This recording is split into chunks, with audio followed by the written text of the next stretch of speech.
दोस्तों 6 अगस्त 2022 को India pesticides limited के क्वार्टर 1 के फाइनेंशियल रिजल्ट को पब्लिश कर दिया गया है। आज इस रिजल्ट पर मार्केट रिएक्ट करेगा, तो चलिए हम लोग इस रिजल्ट को एनालाइज करते हैं। ये इस कंपनी का कंसोलिडेटेड फाइनेंशियल रिजल्ट है और यहाँ सारे फिगर मिलियन में बताए गए हैं। मैं आपको फिगर्स को करोड़ में कन्वर्ट कर बताऊंगा accept earning per share.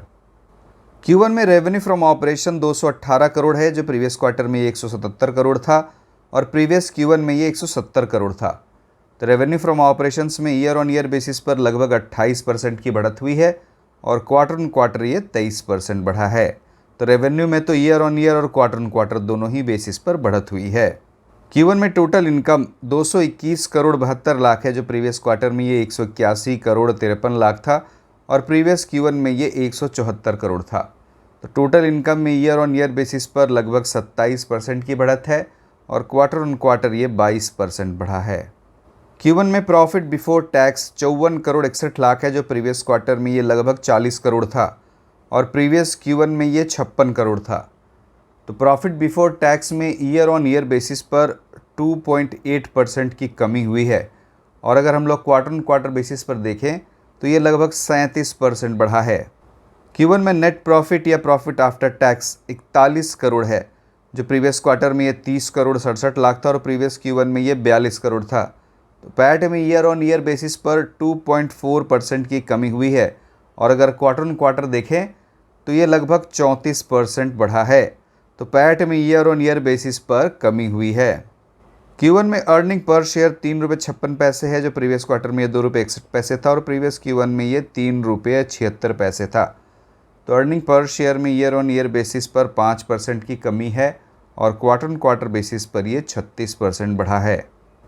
Quarter 1 में कंसोलिडेटेड एबिटा 59 करोड़ है, जो प्रीवियस क्वार्टर में भी ये 59 करोड़ के ही आसपास था।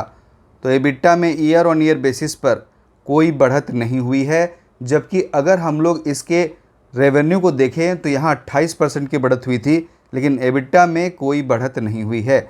और अगर हम लोग इस एबिटा के मार्जिन को देखें तो क्वार्टर 1 में एबिटा का मार्जिन 26.7% है, जो प्रीवियस ईयर के क्वार्टर 1 में ये 33.9% था। तो आप देखिए एबिटा के मार्जिन में ईयर ऑन ईयर बेसिस पर कितनी गिरावट हो गई है। क्वार्टर 1 में कंसोलिडेटेड पैट का मार्जिन 18.5% है, जो प्रीवियस ईयर के क्वार्टर 1 में ये 24% के आसपास था।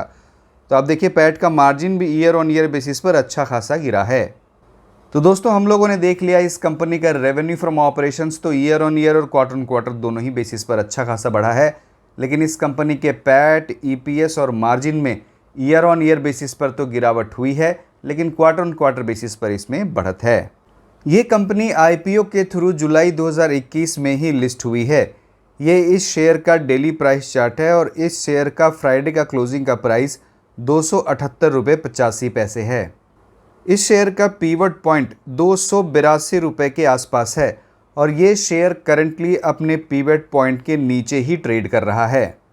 अगर इस रिजल्ट से इस शेयर के प्राइस में कोई गिरावट आती है तो मुझे इस शेयर का इमीडिएट सपोर्ट 256 रुपये नज़र आ रहा है, लेकिन इस शेयर में इतनी गिरावट होनी नहीं चाहिए।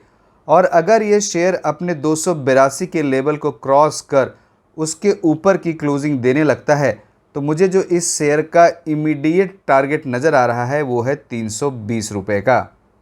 तो अगर ये शेयर अपने 282 के लेवल को क्रॉस कर इसके ऊपर सस्टेन करने लगता है तो हो सकता है कि इस शेयर में 320 रुपये तक की भी रैली हो जाए। दोस्तों मेरी इस शेयर में कोई भी बाई या सेल की रिकमेंडेशन नहीं है। आप अपने डिसीजन से पहले अपने फाइनेंशियल एडवाइज़र से ज़रूर कंसल्ट करें। बहुत बहुत धन्यवाद।